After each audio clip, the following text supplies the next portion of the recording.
Hey YouTube, Alaska Prepper here. Quick video on the use of force and violence in a WROL situation. First I want to start off with a picture that my daughter did. I think she was 3 when she did this. It's based on the old joke, why was 6 afraid of 7? Well, the traditional punchline is because 7 ain't 9, but in her version, you can see 7 has a little gun there. Why was 6 afraid of 7? Because 7 had a gun. So, she kind of has my sense of humor, and I love her very much.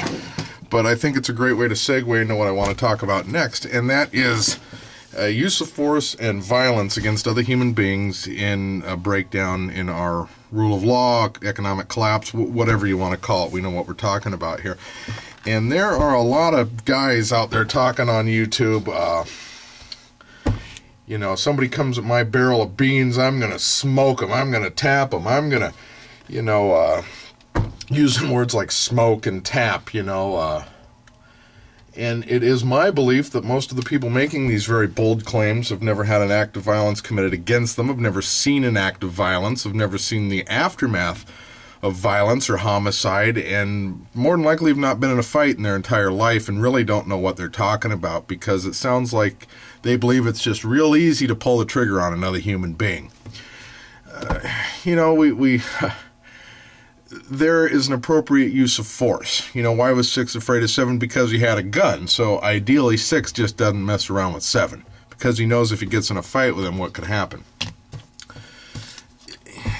I have absolutely no moral objection to defending my property, my life, and the property and lives of my friends and family. But I have to remember, if there is a prolonged breakdown in our rule of law, you know, that there's just going to be a lot of desperate, hungry, needy people out there that are going to start doing desperate things to just feed their kids. You know, am I willing to shoot a guy, kill a guy, smoke a guy, tap a guy because he just wants some food and he's willing to get really aggressive to get it? You know, faced with the same or similar circumstance, you know, I might do what he does. You know, hopefully I've planned a little bit better than that, and hopefully it doesn't come to that.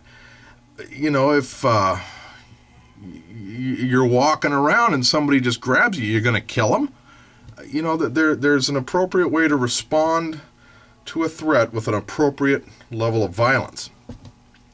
You know, what I'm going to recommend before you start, you know, drilling with your AR, your AK, or you know, some very expensive weapon, is maybe you should think about taking a martial arts class. Maybe you should think about doing some sparring, or as we say in Jiu-Jitsu, rindari.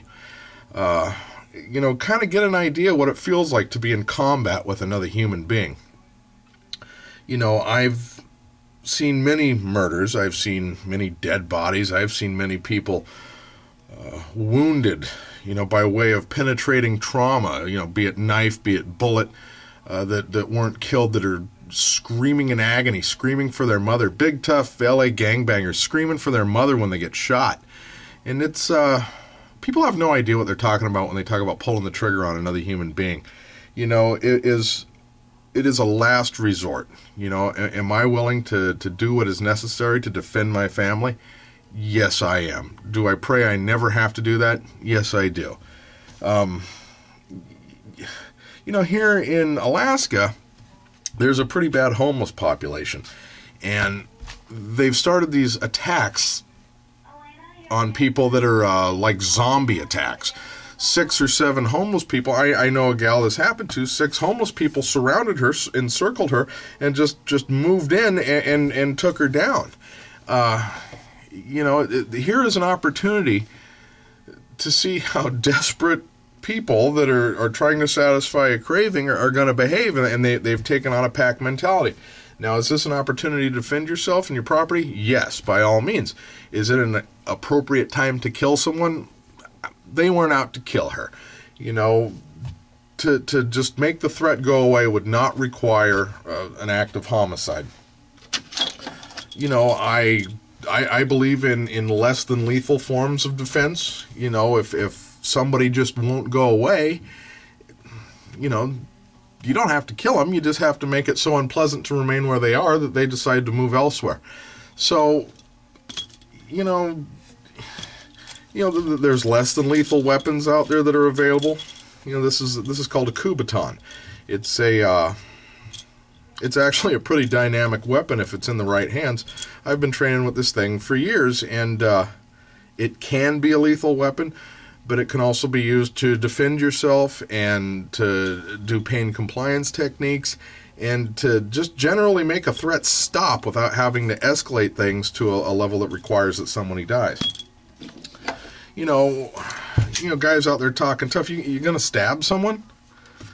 You ever seen somebody stabbed? They bleed, and they bleed, and they bleed. And have you ever seen somebody who's stabbed someone else?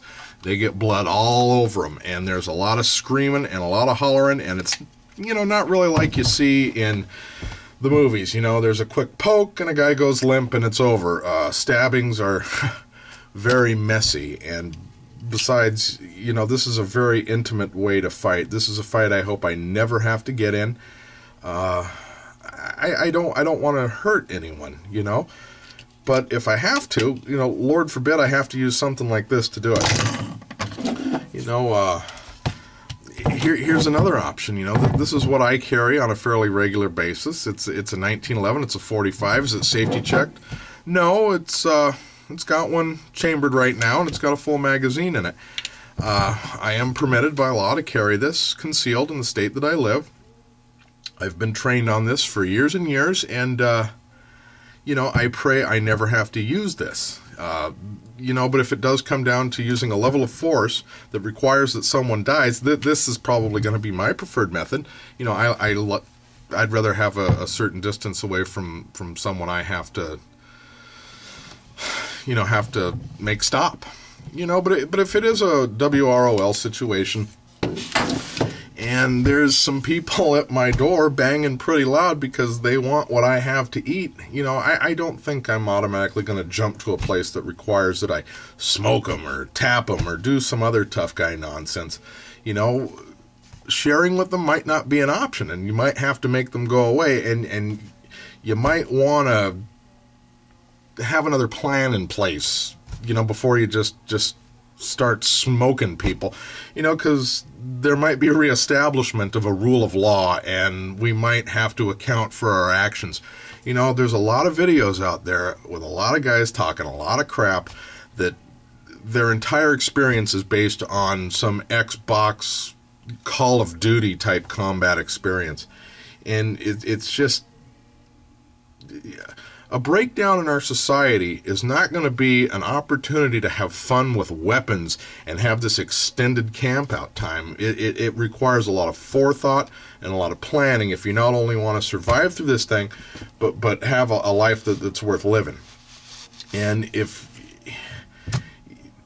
remember, these are your primary weapon.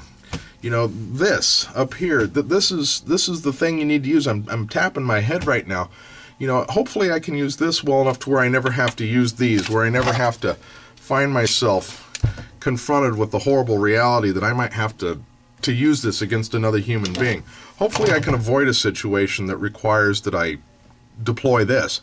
But if I can't, I have to be well trained, I have to be decisive, I have to act quickly, and I have to, above all else, be very, very aware of what the consequences of what I'm about to do are. So, for all my tough guy talking, I'm going to smoke him, I'm going to tap him, friends, God bless you, man. If I see Gas Mask Johnny walking up to my house, I doubt if he's going to get an opportunity to smoke or tap me. I not only have some skills and training and equipment that I'm going to find very helpful in the situation I'm talking about, but the people that I'll be banded with also possess similar skills and talents and equipment. So, just get real about what it means to use violence or to commit murder against another human being.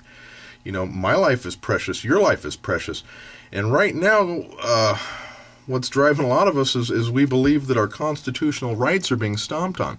And I want all you WROL hopefuls out there to remember that above all else, granted to us by our Creator is life, liberty, and the pursuit of happiness. So be very, very selective when you decide to eliminate any of those things from another human being. Those things are the ideals that I like living by. Those things are the ideals I like my society to abide by.